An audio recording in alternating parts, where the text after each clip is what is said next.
All right. Good morning, good afternoon, good evening, everybody. How are you doing today? We are going to get into our next lesson, which is Unit 8, Lesson 3, as you can see on your board here. And forgive the baby crying in the background. It happens. Wife's taking care of her upstairs, but she's a little sad right now if you can hear her. We're going to be doing Unit 8, Lesson 3, which is about exponential negatives and zeros. We talked about this a little bit in class last week. And we'll also continue with it today. Let's get into it a little bit here. Just as kind of a review, let's go over a couple of these exponents. 2 cubed, or 2 to the third power, which if we simplified it down is just 2 times 2 times 2. And if I were to multiply that out, that would equal 8. 2 squared is 2 times 2. Again, this number, the base number, this many times with multiplication. 2 times 2 is 4. 2 to the first power is just 2, and I'm going to write 2 times 1 here, which is just 2. 1, 2. And then we're going to keep going. We got 2 to the 0 power. This is where we talked about this a little bit. If you do 2 to the 0 power, 2 to any number to the 0 power, if I did 5 to the 0 power, 7 to the 0 power, 112 to the 0 power, you're always going to get the answer of 1. Right? Let's keep going. 2 to the negative 1. 2 to the negative 1. Not a real way to write that out in like 2 times 2 times 2. What you actually are doing is it is 1/2 or 0.5. And we're just going to keep going down.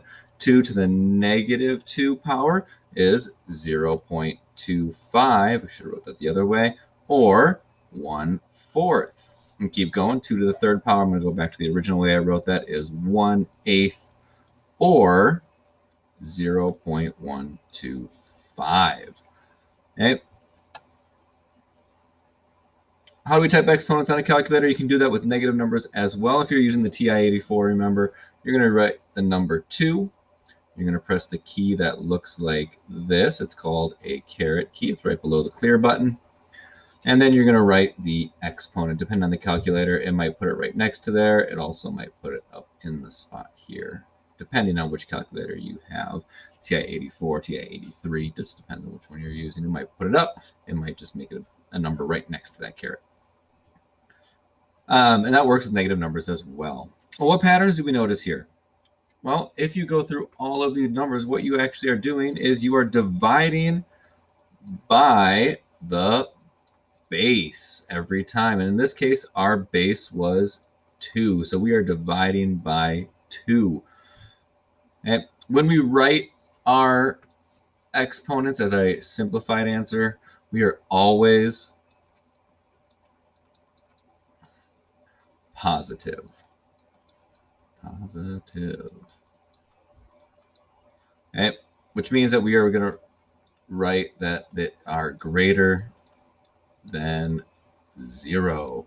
Notice all of our answers here, even though that we have a negative exponent, these answers are greater than 0. 0.5 is greater than 0. 0.25 is greater than 0. 1/8 or negative 2 to the negative 3, 0.125 is greater than 0. With our pattern here, we're dividing by 2. Let's notice our pattern from the top. We start here. If we divide by 2, we get 2. 8 divided by 2, which is 4. Keep going. Divide by 2. 4 divided by 2 is 2.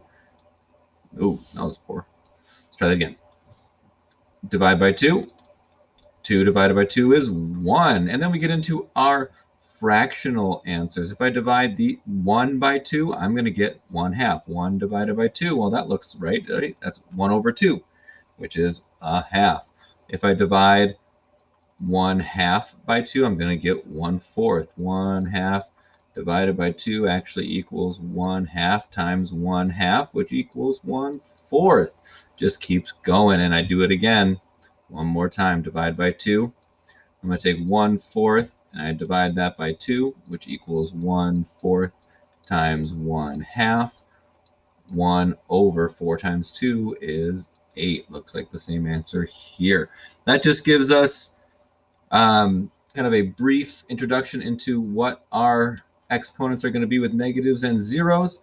Check on back for video number 2. If you have any questions, let me know. Have a great day.